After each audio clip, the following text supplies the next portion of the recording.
Fun story, he ended up mining Bitcoin, and I kind of believe that aliens are a real thing.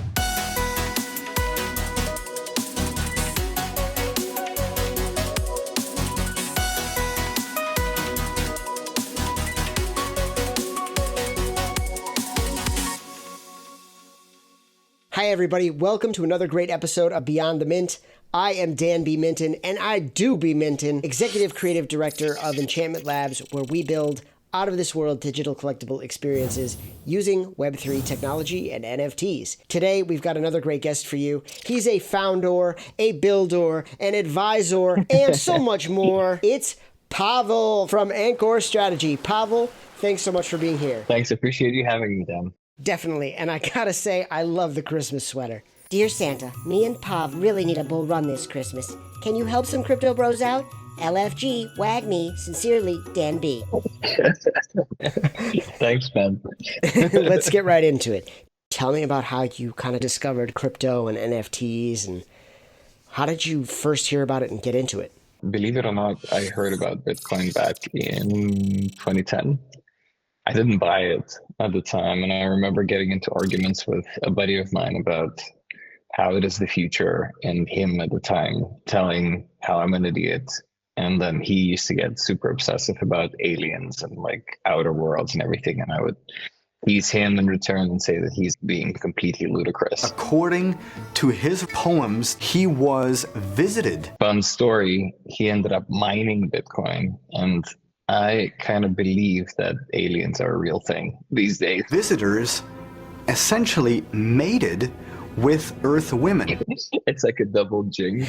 But around 2017, I started working for a venture capital firm in the Crypto Valley, which is supposed to be Switzerland, right? Switzerland? The Ethereum guys actually started off from here. And I just wanted to work closer with startups. I wanted to work closer with tech. Also at the time, it was just, I think I was a tiny little bit hustled by Gary V into becoming an entrepreneur. What's up, man? It's Gary V. Wake the f*** up. I'm a big fan. And, if you remember 2020, the world was closing down and I was opening up shop. It's funny, though, that you mentioned Gary V, because over 10 years ago, I was listening to Crush It, Cash In on Your Passion as an audiobook, just like in the car. And that was kind of like my first exposure to Gary V, way before NFTs. Really, really inspirational about going for it, and you can turn anything that you love and enjoy doing into your career. And yeah, super influential on me as well. Probably a reason we're both here doing this today. So it's interesting that you mentioned him. Yeah, also, like I grew up with heavy US influence as a child of post-communism, and there's always this kind of, entrepreneurship in today's day and age is, I think it's an American thing. Yeah! And then Europe is a bit more, what is your health insurance like? Are you like properly covered? Insurance? Oh yeah, check it. Definitely gonna want some of that. Failure is a big stigma. People somehow, they're afraid of this thing over here. It's absolutely normal. You're able to start up something like different, or maybe even the same, just start again. Even if you personally go bankrupt, it doesn't mean that you won't be able to, land another job. I declare bankruptcy! Ancor is not my first company. I've tried and I failed several times before. So a few different lessons. But wait, you mentioned post-communism. So what do you mean by that? I mean, I'm born in Estonia, at the time, still Soviet Union, right? When the thing falls apart in like 1991, Estonia becomes its independent country, and there's a vacuum. People don't know what to do. Like, I remember like my parents freaking out and like picking me up from school because like things are being completely reshuffled and everything. I think Estonia managed to clean up its act in like early 2000s, making like incredible strides in digital, right? And then I don't know if you remember Skype. Yes. A couple of core engineers were Estonian dudes. So Skype, the original guys, made a killing when Skype exited to Microsoft. So they then started investing in the local ecosystem. And somehow by like 2010, 2015, like it yielded some really good results. So I think we've managed to deal with the hangover pretty effectively, but some countries didn't. For some countries it was very difficult. Do you attribute the way you view entrepreneurship now to what happened? I mean, the changes that were happening must have had an impact on your formative years. The opinions that I hold are pretty strong. So I think I'm quite a good teammate, but I think I'm a terrible employee. I can't take orders. I'm gonna need you to go ahead and come in tomorrow. So if you could be here around 9, that would be great. Okay? Tony Fadell, who led the team for the creation of the iPod for Apple, has a great book called Build. And he talks about this and the different kinds of people in a company. There's certain people that have a particular kind of drive. A very particular set of skills. And that makes it difficult to be an order taker. So I'm on the same page with you completely.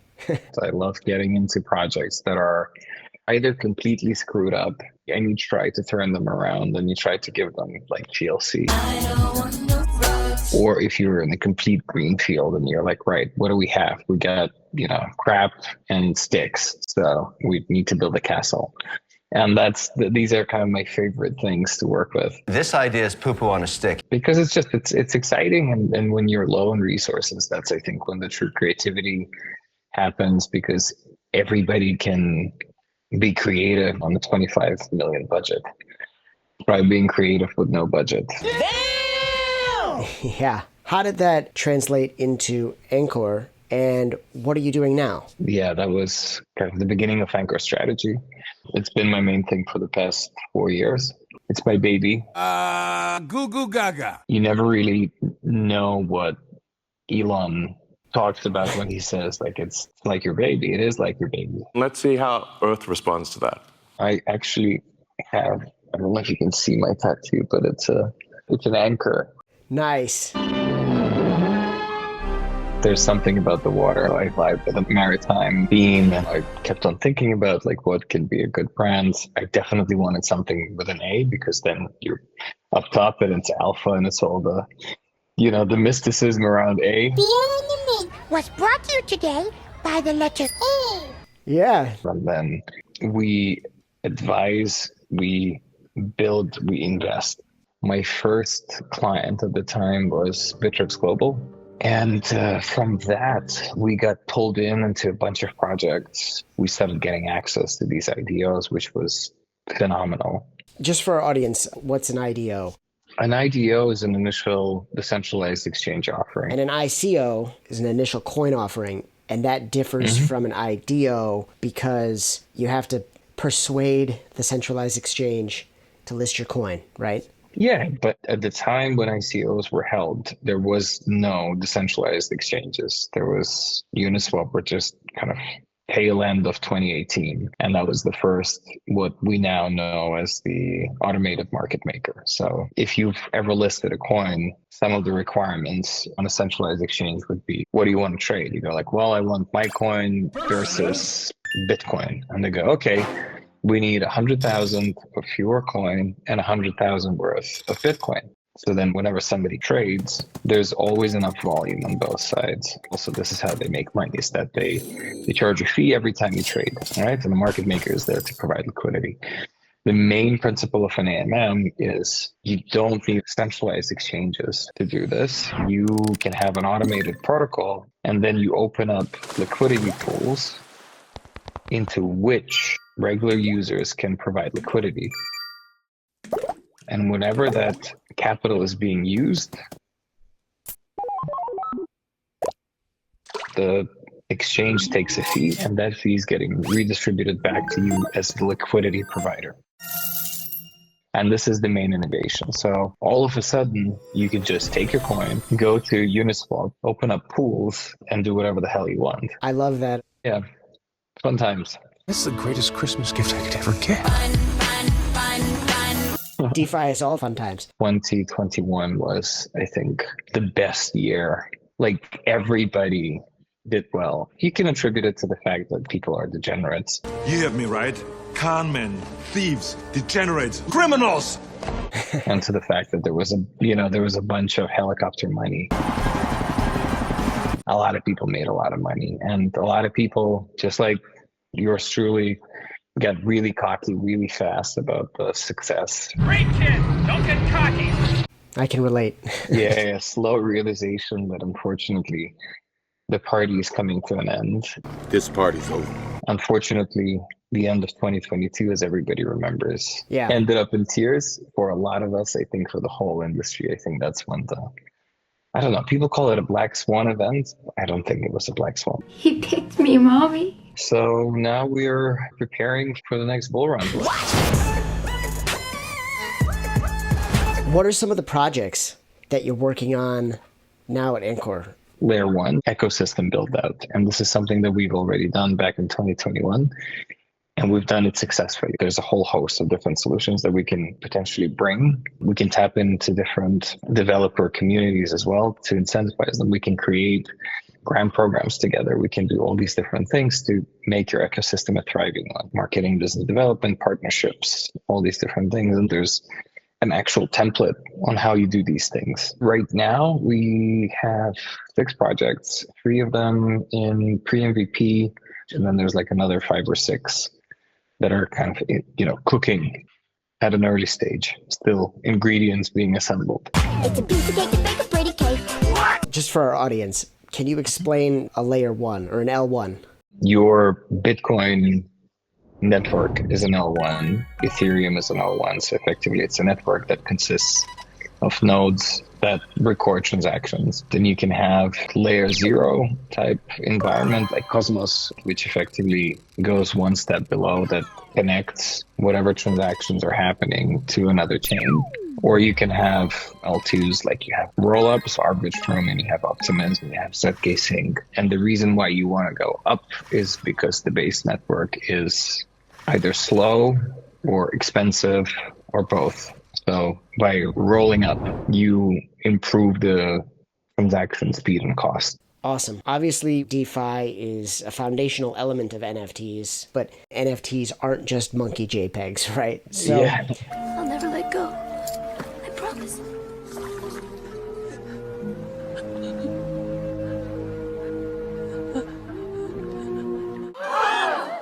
We've done the JPEGs. We've launched a bunch of projects, and I saw this more as a membership and identifier of sorts. When people started raving about the SBT, right, the soul-bound technology, which effectively it's permission to move or not move an asset outside of a wallet.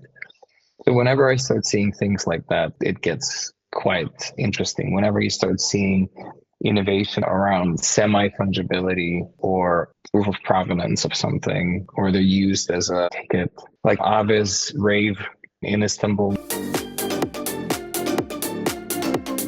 They're dropping SBTs and things like that, celebrating specific project milestones. These are yours. These are kind of gifts, be with us, almost like stamps, right? You come to your coffee shop, you get a stamp. This is kind of that situation.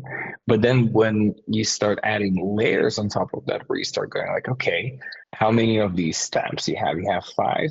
Great. You're entitled to a free cup of coffee, which in our case is an airdrop or something, some kind of a giveaway. So all of a sudden, your loyalty is kind of becoming more on-chained to a certain degree, and you can track these things. We've experimented with snapshots. I just want to incentivize holders. I want to see on-chain right who is holding right now, and I want to be able to incentivize them however much I can. And that's where NFT tech is quite a compelling use case. And then you start extrapolating that into ticketing, and then you can also limit how many times those tickets can be sold. And this transaction can only be done in digital form. Web3 tech is pretty powerful. And I just think we're just scratching the surface. And that's because smart contracts enable this functionality. It's programmable in that way. It's programmable, but it's way too raw. It's raw. It's f***ing raw. It's a big problem for our industry. It is. It's very far from being user-friendly, but we'll get there. Like, everybody remembers all the first phones that came out. Terrible design. Yeah. right? And where we are now, beautiful, sleek machines that are capable of most probably flying you to the moon. To the moon! I love that you incorporated to the moon in there. That's perfect.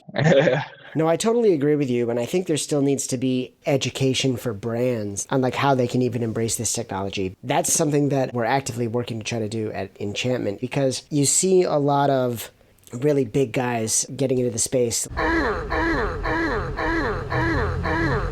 Obviously Nike with Artifact and Starbucks, these big players in kind of Web 2 or, just regular consumer goods having a foray into NFTs. But you're right, there is a problem with like accessibility and user experience. That is something that I'm passionate about helping to solve.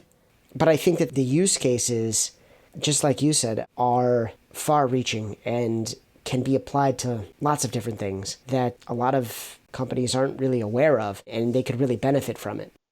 I think we need to move beyond the hype, man. I think as a user, I don't want to connect my wallet.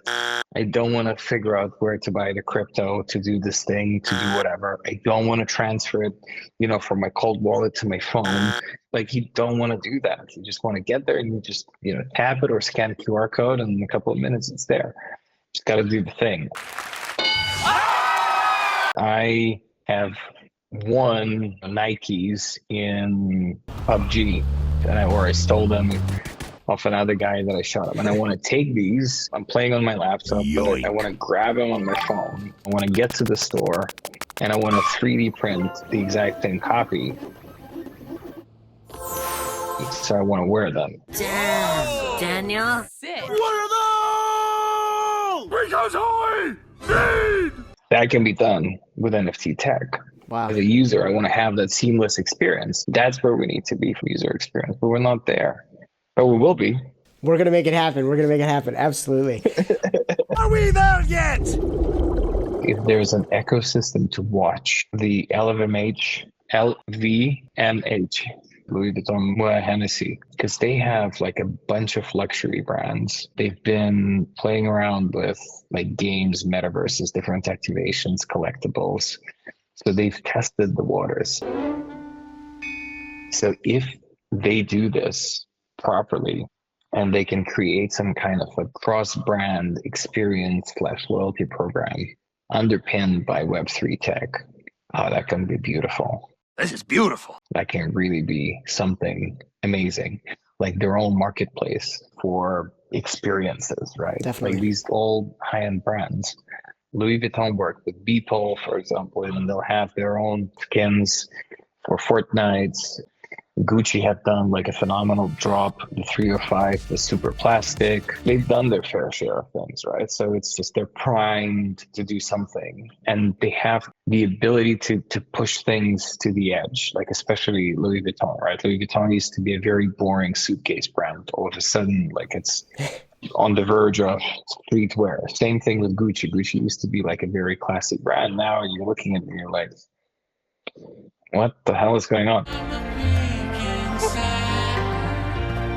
But that gives them the ability to experiment with tech, to experiment with artists, to do special drops, to do like special collaborations and things like that. And that's where things get exciting. Well, it's interesting to see the evolution of those brands. And I think that luxury fashion is an obvious first mover. Why is that? Because of the opulence of it all and the perceived wealth in crypto and Web3? I'm not sure. I guess I have concerns around, is it all just going to be reserved for like luxury brands, or are they just first movers because, they have the capital to experiment in these areas and a market fit with their audience? I think it's probably that, but the technology is open, so anybody can use it. I think it would be beneficial if smaller brands were able to get into it through marketing, through loyalty, even just blockchain in terms of supply chain logistics. There's all kinds of different ways this technology can be integrated, and I'm just interested in seeing that pushed forward any and every way we can.